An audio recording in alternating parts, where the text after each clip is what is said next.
Hello, respected viewers. It's George from Ireland. Welcome back to my channel once more. In this, I'm going to comment on the fact that the Islamic Republic of Iran has just executed a British citizen.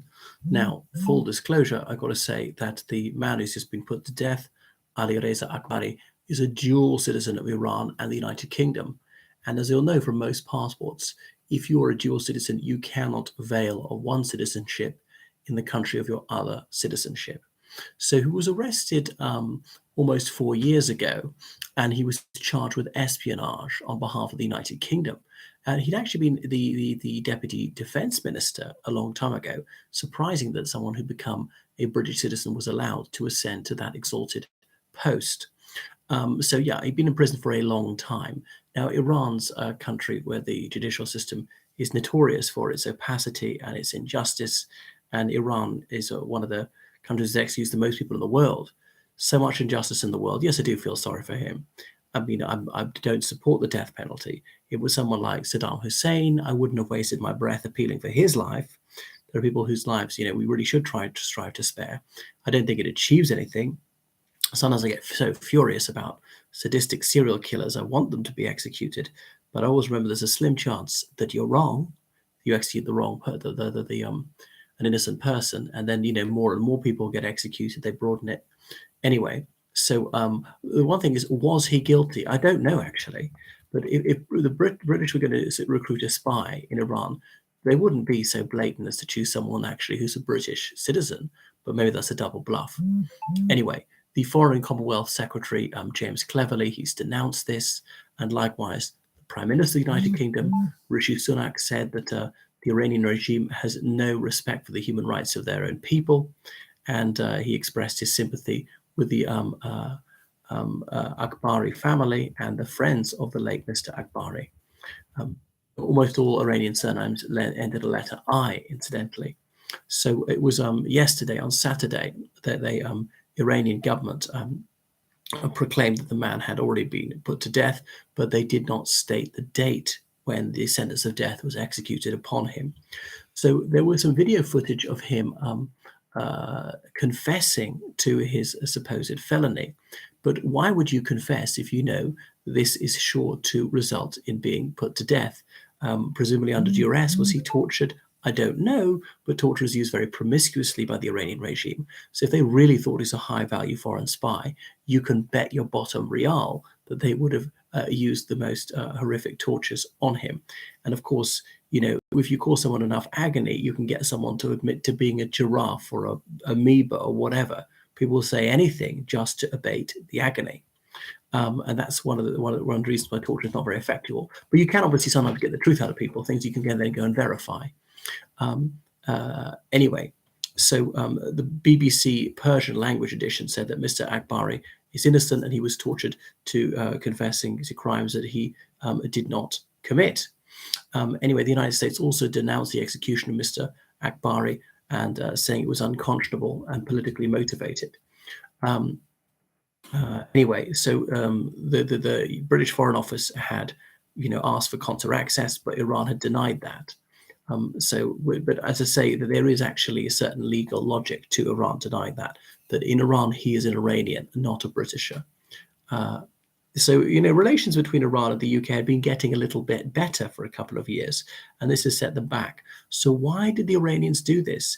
Maybe he thought that he really was a spy, and they're obviously they've got a fairly difficult relationship with the United Kingdom now, very difficult. I can say there's really open hostility between them and Saudi Arabia, fighting this proxy war in Yemen and in Syria and so forth.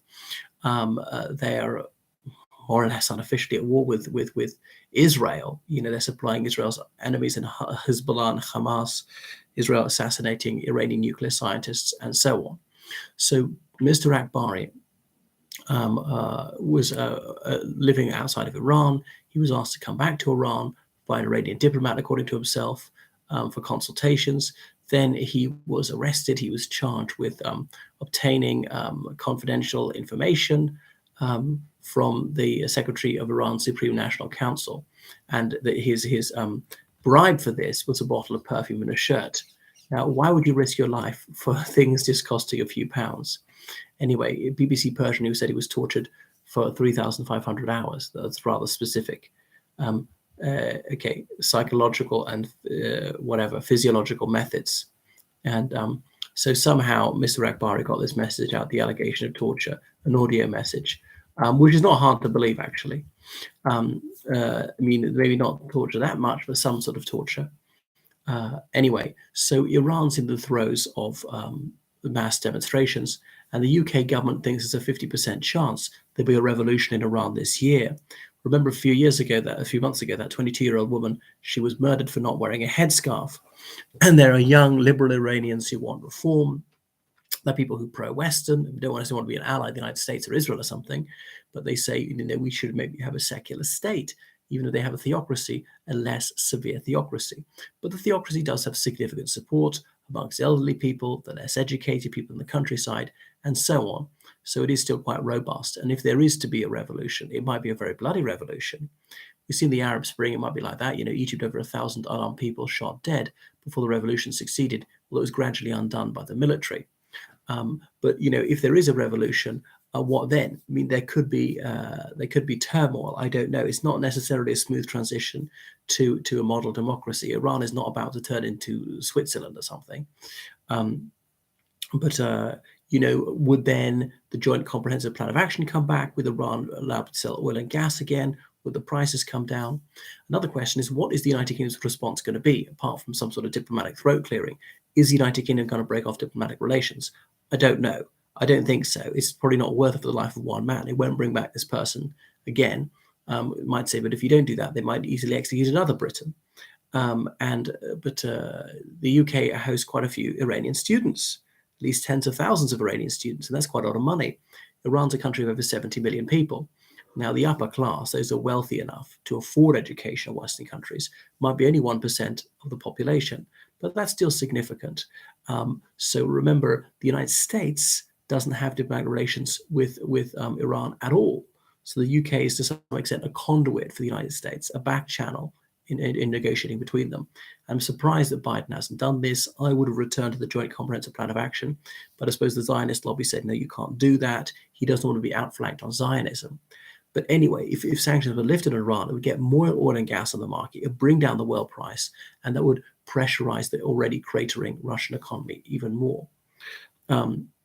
Was Mr. Akbari guilty? I mean, it's just possible that he was. The thing about the bribe, I don't believe that you'd risk it for that, but it's just possible that he was getting information from the United Kingdom. I'm not sure. There's presumption of innocence, and as I don't know, we're not aware of any probative evidence, then I'd have to say, assume it to be not guilty, and people can be executed on the slenderest evidentiary basis in Iran. Well, thank you so much for watching my channel. Please subscribe on Patreon and donate on PayPal, georgecallahan79@gmail.com. Toodaloo.